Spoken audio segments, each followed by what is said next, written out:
Hello everyone, welcome back to my YouTube channel Nawaz study. So friends, आज का ये class Bihar board के matric के छात्रों के लिए है और इस क्लास में हिस्ट्री सब्जेक्ट से टॉप 20 एमसीक्यू को करवाने वाले हैं। तो यहाँ पर जितने टॉप 20 एमसीक्यू हैं, सारे एमसीक्यू प्रीवियस ईयर का है और बहुत सारे ऐसा एमसीक्यू है जो आपके इस बार बिहार बोर्ड मैट्रिक के एग्ज़ाम में पूछे जा सकते हैं। तो फ्रेंड्स, अगर आप बिहार बोर्ड का मैट्रिक एग्ज़ाम 2026 में देने जा रहे हैं तो उससे पहले आप इस क्लास को ज़रूर देख लें, वरना बाद में आपको पछताना पड़ जाएगा, क्योंकि यही सारे क्वेश्चंस आपके एग्ज़ाम में पूछे जाएंगे। सो फ्रेंड्स, आज का क्लास पहला क्लास है और आज से ये क्लास स्टार्ट होता है और आपके एग्ज़ाम तक ये क्लास कंटिन्यू अपलोड होते रहेगा। और अगर आप चाहते हैं किसी और सब्जेक्ट का टॉप 20 एमसीक्यू का क्लास करवाएं तो फटाफट कमेंट करें। और दोस्तों, सबसे पहले कि अगर आप हमारे यूट्यूब चैनल पर पहली बार आए हैं तो सबसे पहले इस चैनल को सब्सक्राइब कर लें, क्योंकि जब भी क्लास का वीडियो अपलोड करूं तो आप तक सबसे पहले पहुंचे। तो चलिए दोस्तों, शुरू करते हैं आज का क्लास।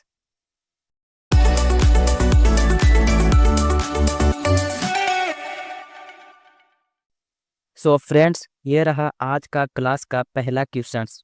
नेपोलियन बोनापार्ट ने कोड नेपोलियन कब लागू किया?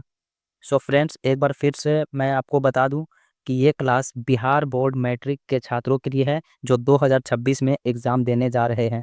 और इस क्लास में टोटल 20 एमसीक्यू को करवा रहे हैं, जो कि हिस्ट्री सब्जेक्ट से है और सारे क्वेश्चंस प्रीवियस ईयर क्वेश्चंस हैं, मतलब पहले पूछे जा चुके हैं प्रश्न। और बहुत सारे इस क्लास में ऐसे प्रश्न हैं जो आपके बिहार बोर्ड मैट्रिक एग्ज़ाम में पूछे ही जाते हैं। और अगर आप चाहते हैं कि किसी और सब्जेक्ट का क्लास का वीडियो अपलोड करूं तो कमेंट करें। तो उससे पहले आप इस क्लास को लाइक कर दें। और अगर आपको इस क्लास में बहुत सारे ऐसे क्वेश्चन हैं जो आपको आंसर मालूम होगा तो आप कमेंट कर दें कि कौन सा प्रश्न का आपको पहले से आंसर मालूम था। तो चलिए, आज का पहला प्रश्न है, नेपोलियन बोनापार्ट ने कोड नेपोलियन कब लागू किया? तो इसका ऑप्शन है 1804 ईस्वी में, ऑप्शन बी है 1815 में, ऑप्शन सी है 1799 और ऑप्शन डी है 1820। तो नेपोलियन बोनापार्ट ने कोड नेपोलियन कब लागू किया? तो इस प्रश्न का राइट आंसर है ऑप्शन नंबर ए, 1804 ईस्वी में। Option number A is correct. तो नेक्स्ट क्वेश्चन है, जर्मनी के एकीकरण में किसकी प्रमुख भूमिका थी? जर्मनी के एकीकरण में किसकी प्रमुख भूमिका थी? ऑप्शन ए है गैरीबाल्डी, ऑप्शन बी है बिस्मार्क, ऑप्शन सी है विक्टर इमैनुअल और ऑप्शन डी है कावो। तो जर्मनी के एकीकरण में किसकी प्रमुख भूमिका थी? ये क्वेश्चन मोस्ट इम्पोर्टेंट है और हो सकता है कि इसका राइट आंसर आपको मालूम हो। तो अगर आपको इस प्रश्न का राइट आंसर मालूम है तो कमेंट करें, और अगर आप नहीं जानते हैं तो मैं आपको बता दूं कि इस प्रश्न का राइट आंसर है ऑप्शन नंबर बी, बिस्मार्क ने। Option number B is correct. तो नेक्स्ट क्वेश्चन है, इटली के एकीकरण में किस नेता का योगदान सबसे महत्वपूर्ण था? तो ये भी प्रश्न मोस्ट इम्पोर्टेंट है हिस्ट्री का, बिहार बोर्ड के एग्जाम में पूछे ही जाते हैं। तो इटली के एकीकरण में किस नेता का योगदान सबसे महत्वपूर्ण था? तो इस प्रश्न का राइट आंसर है ऑप्शन नंबर ए, गैरीबाल्डी ने। Option number A is correct. तो फ्रेंड्स, मैं आपको क्वेश्चंस पढ़ने के बाद डायरेक्ट आंसर बता दूंगा, क्योंकि क्लास का जो ड्यूरेशन है वो थोड़ा कम हो सके। तो क्वेश्चन पढ़ने के बाद राइट आंसर ही बताऊंगा। और अगर आपको क्वेश्चंस का राइट आंसर मालूम है पहले से तो आप कमेंट करें कि ये क्वेश्चंस का आंसर मुझे मालूम है। तो नेक्स्ट क्वेश्चन है, प्रश्न है, यूरोप में राष्ट्रवाद के प्रमुख कारणों में कौन शामिल नहीं था? तो प्रश्न है कि यूरोप में राष्ट्रवाद के प्रमुख कारणों में कौन शामिल नहीं था? तो इस प्रश्न का राइट आंसर है ऑप्शन नंबर सी, साम्राज्यवादी युद्ध है।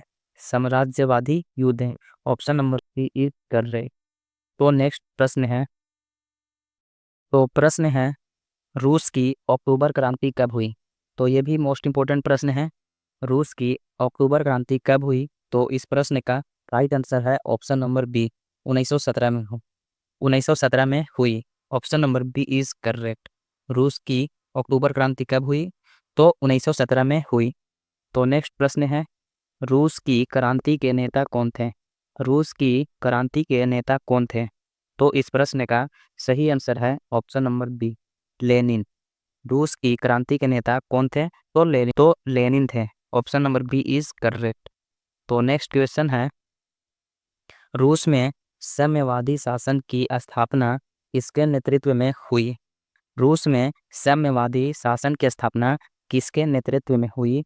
तो इस प्रश्न का राइट आंसर है ऑप्शन नंबर ए, लेनिन के द्वारा हुई।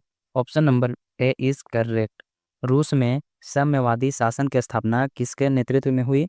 तो लेनिन की नेतृत्व में हुई। Option number A is correct. तो नेक्स्ट प्रश्न है, रूस में फरवरी क्रांति का मुख्य कारण क्या था? रूस में फरवरी क्रांति का मुख्य कारण क्या था? तो इस प्रश्न का राइट आंसर है ऑप्शन नंबर ए, प्रथम विश्व युद्ध। प्रथम विश्व युद्ध का मुख्य कारण था तो रूस में फरवरी क्रांति हुई। Option number A is correct.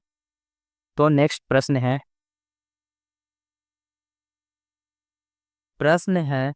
नमक सत्याग्रह कहाँ से शुरू हुआ? तो ये मोस्ट इम्पोर्टेंट प्रश्न है कि नमक सत्याग्रह कहाँ से शुरू हुआ? तो इसका राइट आंसर है ऑप्शन नंबर बी, दांडी। नमक सत्याग्रह जो है वो दांडी से शुरू हुआ था। Option number B is correct. तो नेक्स्ट प्रश्न है, भारत छोड़ो आंदोलन कब शुरू हुआ? भारत छोड़ो आंदोलन कब शुरू हुआ? तो ये भी इम्पोर्टेंट ही प्रश्न है और इसका जो राइट आंसर है वो है ऑप्शन नंबर बी, 1942 में। Option number B is correct. Bharat छोड़ो आंदोलन कब शुरू हुआ? तो 1942 में। तो नेक्स्ट क्वेश्चन है, महात्मा गांधी ने किस आंदोलन के दौरान सत्याग्रह की नीति अपनाई? तो क्वेश्चन है कि महात्मा गांधी ने किस आंदोलन के दौरान सत्याग्रह की नीति अपनाई? तो इस प्रश्न का सही आंसर है ऑप्शन नंबर ए, चंपारण आंदोलन। चंपारण आंदोलन के दौरान सत्याग्रह की नीति अपनाई महात्मा गांधी ने। Option number A is correct. तो नेक्स्ट प्रश्न है, भारत पहला भारतीय राष्ट्रीय कांग्रेस का अधिवेशन कब हुआ? तो क्वेश्चन है कि पहला भारतीय राष्ट्रीय कांग्रेस की अधिवेशन कब हुआ? तो इस प्रश्न का राइट आंसर है ऑप्शन नंबर ए, 1885 में। Option number A is correct. Next प्रश्न है, भारत में औद्योगिकीकरण की प्रक्रिया कब शुरू हुई?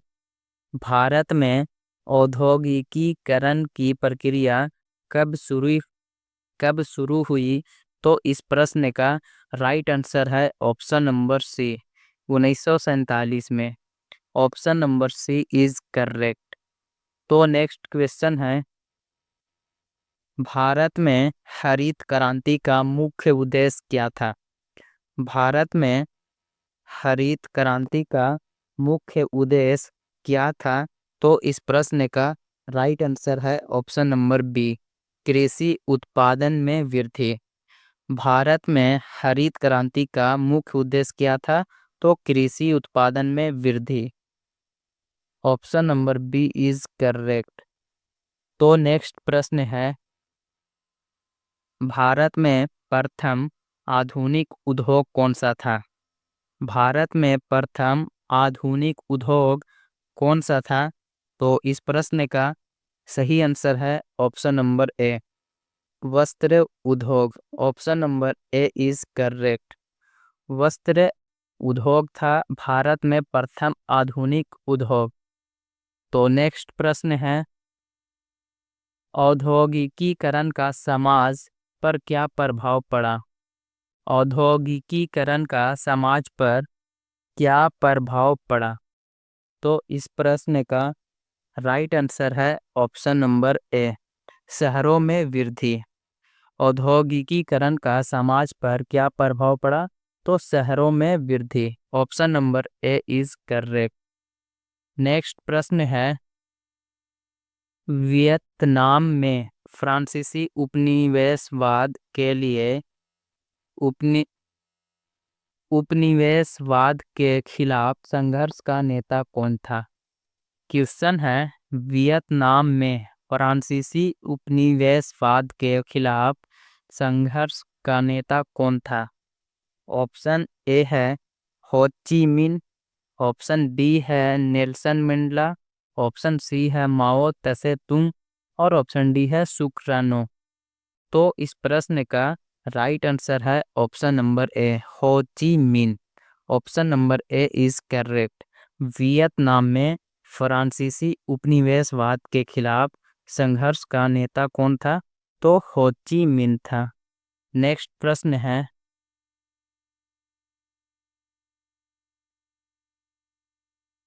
वियतनाम युद्ध कब समाप्त हुआ? तो ये भी मोस्ट इम्पोर्टेंट प्रश्न है कि वियतनाम युद्ध कब समाप्त हुआ। तो इस प्रश्न का राइट आंसर है ऑप्शन नंबर बी, 1975 में समाप्त हुआ। वियतनाम युद्ध कब समाप्त हुआ? तो 1975 में। तो नेक्स्ट प्रश्न है, यूरोप में 1 जून 1919 को कौन सा महत्वपूर्ण अंतर्राष्ट्रीय समझौता हुआ? यूरोप में 1 जून 1919 को कौन सा महत्वपूर्ण अंतर्राष्ट्रीय समझौता हुआ? तो इस प्रश्न का राइट आंसर है ऑप्शन नंबर ए, वर्साय की संधि। तो यूरोप में 1 जून 1919 को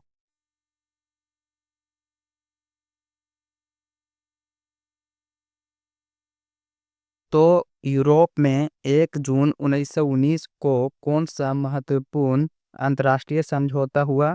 तो इसका राइट आंसर है ऑप्शन नंबर ए, वर्साय की संधि। Option number A is correct.